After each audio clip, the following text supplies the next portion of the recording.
ভালো চুল। তুই কি হালকার উপর বোকা চুদা আছিস নাকি? কেন? তোকে বানা আনতে বললাম চুল, আর তুই নিয়ে এলে বানার বাল। এখন কেন এই দিনে যদি কোনো কাম হয়?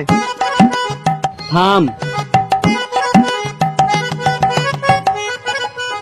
মাথা চুলের জায়গায় নিচে চুল দিয়ে কি কালা জাদু করা সম্ভব?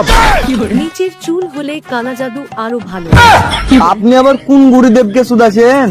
কেন ChatGPT কে? আমি তো এইখান থেকেই কালা জাদু শিখাছি বে। ও